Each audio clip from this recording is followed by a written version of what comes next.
हम एक क्वेश्चन लेते हैं कि ये जो एंगल सेम, एंगल बढ़े, एंगल कम हो, इस पे किस तरह के क्वेश्चन आ सकते हैं।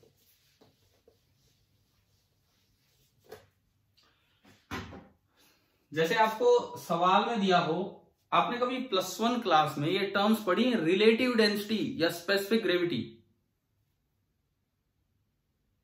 रिलेटिव डेंसिटी या स्पेसिफिक ग्रेविटी दोनों का मतलब एक ही निकल के आता है, दोनों का मतलब एक ही निकल के आता है कि डेंसिटी ऑफ ऑब्जेक्ट या लिक्विड जो भी है divided by density of water at 4 degree Celsius, जो कि हुआ करता है 1 ग्राम पर सेंटीमीटर क्यूब या 1000 किलोग्राम पर मीटर क्यूब।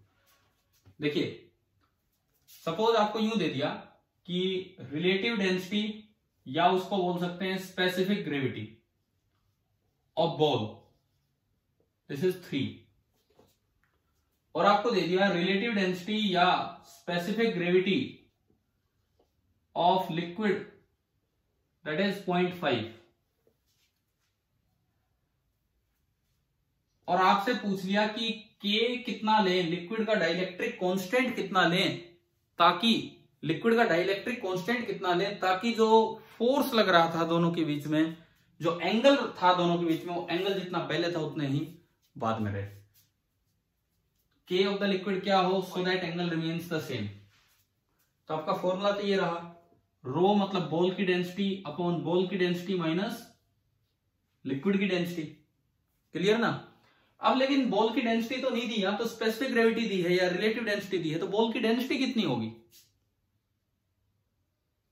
जो भी स्पेसिफिक ग्रेविटी या रिलेटिव डेंसिटी दी हो, जो भी स्पेसिफिक ग्रेविटी या रिलेटिव डेंसिटी दी हो, आप उसको किससे मल्टीप्लाई कर दीजिए, वाटर की डेंसिटी से, वो उस ऑब्जेक्ट की डेंसिटी आ जाएगी या लिक्विड की डेंसिटी आ जाएगी। समझ आ गया है ना, समझ आ गया ये पॉइंट। स्पेसिफिक ग्रेविटी और रिलेटिव डेंसिटी का मतलब होता है density of that object upon density of water, और डेंसिटी ऑफ वाटर जो वहां दी जाती है दैट इज 1 ग्राम पर सीसी या 1000 किलोग्राम पर मीटर क्यूब। तो अब देखो रो कितना, रो मेरे लिए बॉल था, रो कितना होगा, रो अगर उसकी स्पेसिफिक ग्रेविटी 3 है तो रो कितना होगा, 3 ग्राम पर सेंटीमीटर क्यूब। दूसरी बात ये सिग्मा, सिग्मा कितना, लिक्विड की डेंसिटी, लिक्विड की डेंसिटी कितनी हो जाएगी 0.5 ग्राम पर सीसी। और ये देखो ये हो रहा है, रो इज ग्रेटर देन सिग्मा, तभी ये डूबे रहेंगे, इसमें दिख रहा है। तो अब बताओ डाइलेक्ट्रिक कांस्टेंट कितना आ रहा है, यूनिटलेस चीज होती है ये भी। डाइलेक्ट्रिक कांस्टेंट कितना आ रहा है, डाइलेक्ट्रिक कांस्टेंट रो 3 अपॉन 3 माइनस 0.5 2.5 30/25 यानी कि 6/5। डाइलेक्ट्रिक कांस्टेंट एक से बड़ा होता है हमेशा, और ये आपका आ गया 6/5। चलो क्लियर हुआ ये वाला कॉन्सेप्ट,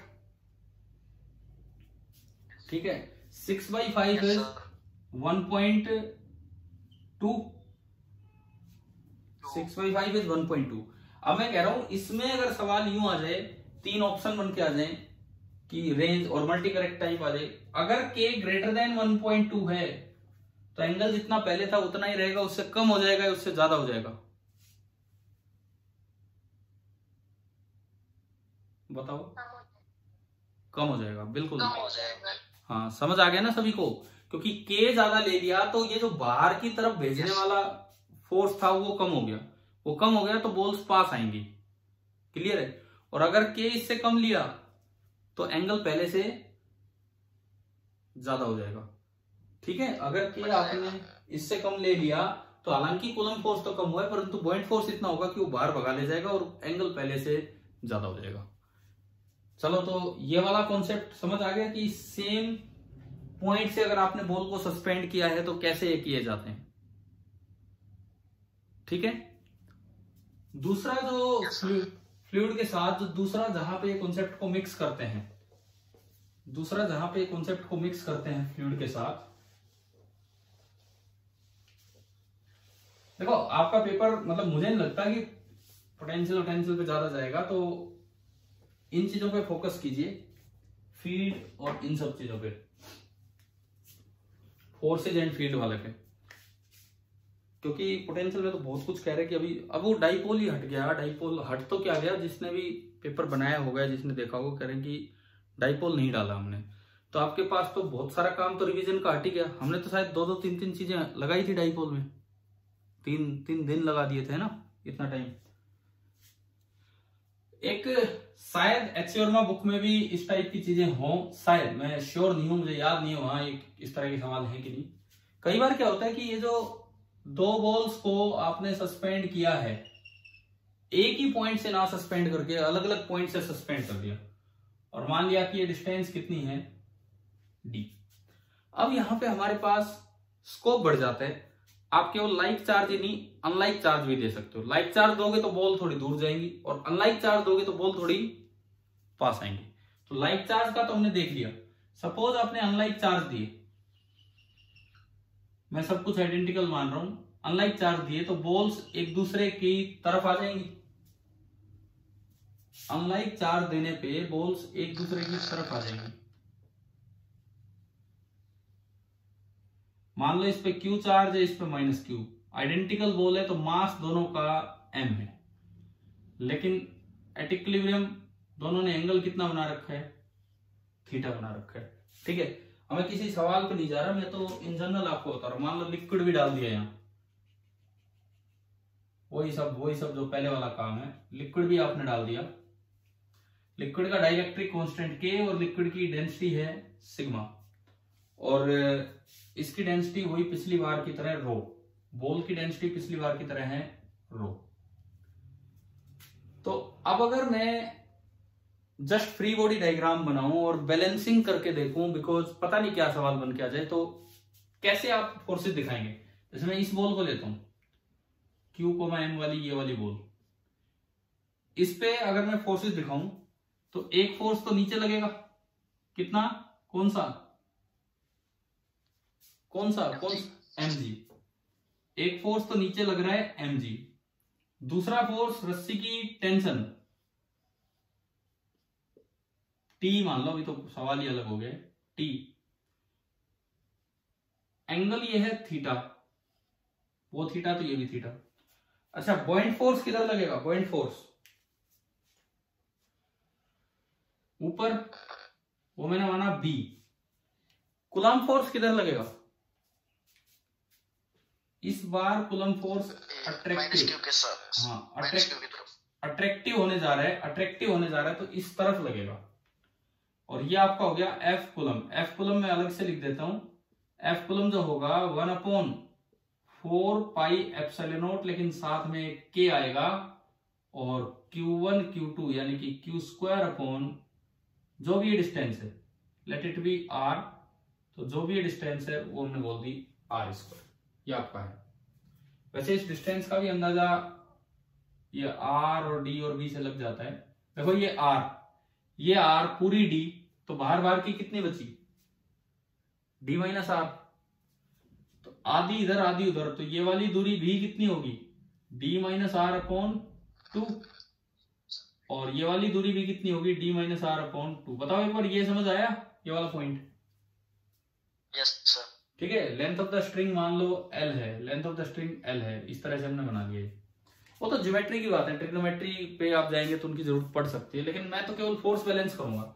T का कंपोनेंट ऊपर T cos थीटा और इधर T sin थीटा। तो मेरी पहली इक्वेशन बनी T sin theta that is equal to Coulomb force, और कूलम्ब फोर्स आपका है 1/4 pi epsilon nought K Q² upon R², 4 pi epsilon nought K Q² upon R², ये आपका हो गया कूलम्ब फोर्स। दूसरी इक्वेशन क्या बनेगी, T cos theta is equal to कितना बनेगा बताओ, T cos theta is equal to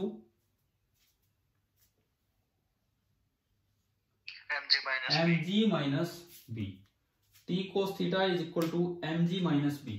again आगे मैं पूरा काम रिपीट नहीं कर रहा हूं, आपने डिवाइड किया, tan थीटा बराबर ये आ जाएगा। b आप लिखना जानते हैं, अभी थोड़ी देर पहले आपने लिखा था। m आप लिखना जानते हैं in terms of density of ball, in terms of volume of ball, ऐसे b लिखना जानते हैं। कर लेंगे ना इस टाइप की भी चीजें अगर बाई चांस आती हैं तो। yes, देखो मुझे ध्यान नहीं है, आप लोग सोचिए एचसी वर्मा बुक में ऐसा सवाल था कि नहीं, लेकिन पता नहीं कहाँ था। हमने तो देखे हैं कि एक ही जगह से सस्पेंशन कोई जरूरी नहीं है, बच्चे उसकी ज्यादा प्रैक्टिस करके जाते हैं, लेकिन ऐसा हो जाता है कि सवालों में सस्पेंशन पॉइंट कुछ दूरी पे दे दिए जाए। तो आपको फ्लूइड मैकेनिक्स के साथ इलेक्ट्रोस्टैटिक्स का कॉम्बिनेशन क्लियर हो गया है, क्या है क्या नहीं है? यस। ठीक है, अब इसमें देखो एक और नेक्स्ट पॉइंट पे मैं चलता हूं।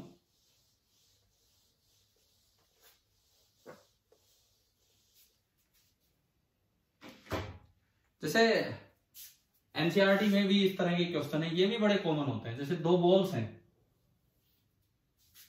दोनों आइडेंटिकल हैं, इसका रेडियस भी आर है, इसका रेडियस भी आर है, दोनों बिल्कुल आइडेंटिकल है। पहले इस पे चार्ज था Q1 और इस पे चार्ज था Q2। इस पे चार्ज था Q1, इस पे Q2 था। दोनों एक दूसरे पे कुछ फोर्स लगा रहे होंगे, आइडेंटिकल मेटालिक स्फीयर्स हैं। आपने इन दोनों बॉल्स को टच करके दोबारा उतनी ही दूर रख दिया, तो नया फोर्स क्या होगा? पहले के मुकाबले अब नया फोर्स क्या होगा? समझ आ गया क्या सिचुएशन है? दो बॉल्स हैं, दोनों पे कुछ चार्ज है वो आइडेंटिकल, लेकिन चार्ज अलग अलग दे रखा है। आइडेंटिकल होने के बावजूद चार्ज अलग अलग दे रखा है, तो इन दोनों पे टच करके दोबारा उतनी दूर रखा तो कितना क्या फोर्स लगेगा? एनसीईआरटी में इस तरह की क्वेश्चन है। दो बॉल थी, अब एक तीसरा identical sphere lies on charge है, पहले इससे टच किया फिर इससे टच किया, था ना एक इस टाइप का, अगर आपने देखा हो तो। भाई नहीं किए हैं सवाल वगैरह बुक से? देखो ये आपको दोबारा से आपको समय मिल गया है, आपका आने जाने का टाइम बच गया है। आप कम से कम बहुत मेहनत करने लग जाओ घर पे, पूरा टाइम आपका बच रहा है। आज सुबह कोई आफत ही नहीं थी कि स्कूल जाना है, आपको घर पे पढ़ना है, तो कितना फ्रीली आप रात को भी पढ़ सकते थे। तो इस बार तो आप लगा दो अच्छे से ये टाइम। तो पहले तो फोर्स कितना लग रहा है इन दोनों के बीच में? के बोल सकता हूं मैं उसे, क्योंकि मैं वैक्यूम की बात कर रहा हूं, मैं मीडियम पे नहीं जा रहा हूं।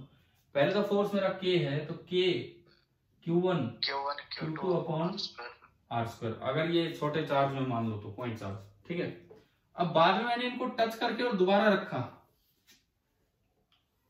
टच करके दोबारा रखा, तो कितना कितना फोर्स होगा? चार्ज कितना कितना होगा? आइडेंटिकल है तो टोटल सम करके आधा कर दें, Q1 प्लस Q2/2। हाँ। और रेडियस अलग अलग हो जब तो एक अलग तरीका होता है पोटेंशियल से, लेकिन अगर आइडेंटिकल हो जब तो आप इक्वेट कर सकते हो। नेट चार्ज देख के उसे इक्वेट कर दो, दोनों पे इक्वल। और अब भी ये दोनों आपने रखे हैं r डिस्टेंस दूर ही, तो अब ये जो दोनों एक दूसरे को रिपेल करेंगे, कितने फोर्स से रिपेल करेंगे? अब नया फोर्स F डैश के Q1 प्लस Q2 का बाई 2 का whole square divided by r square. समझ आ गया होगा शायद, ठीक है। अच्छा, कई बार ऐसा भी हो जाता है, एक पे पॉजिटिव चार्ज है और एक पे नेगेटिव चार्ज है। कई बार इस तरह के काम भी हो जाते हैं कि भाई एक पे पॉजिटिव चार्ज है और एक पे नेगेटिव चार्ज है, तो टच करने के बाद दोनों पे चार्ज कम होगा ज्यादा होगा? मान लो एक पे 6 कूलम चार्ज है, एक पे सपोज 6 कूलम है, एक पे -2 कूलम है, एक पे 6 है एक पे -2 है। पहले दोनों एक दूसरे पे फोर्स लगा रहे थे k into 6 into 2 upon R square, मतलब 12 टाइम्स। आपने दोनों को भिड़ा दिया, आपस में टच किया, तो 6 और -2 का सम कितना हुआ? 4 का आधा आधा करोगे तो कितना कितना हो गया? 2 और 2 से दोबारा जब आप फोर्स निकालोगे तो k into 2 upon R square, तो केवल 4 टाइम्स बचा। पिछली बार 12 टाइम्स था और अब 4 टाइम्स, तो फोर्स कम हो गया कि बढ़ा है? पहले वो आ रहा था 12k अपॉन आर स्क्वायर, अब आ रहा है 4k अपॉन आर स्क्वायर, तो फोर्स कम हो गया कि बढ़ा है? कम हो गया ना। समझ आ रहा है कितने टाइम्स कम हो गया? अगर मैं ये एग्जांपल दूं तो कितने टाइम्स कम हो गया? 3 टाइम्स फोर्स में कमी आ गई। कुल मिला के ऐसे इस टाइप के कोई भी क्वेश्चन आप देखना, मैं कल की ही बात नहीं कर रहा हूं, इन जनरल आप देखना, और ये आपसे होने ही चाहिए।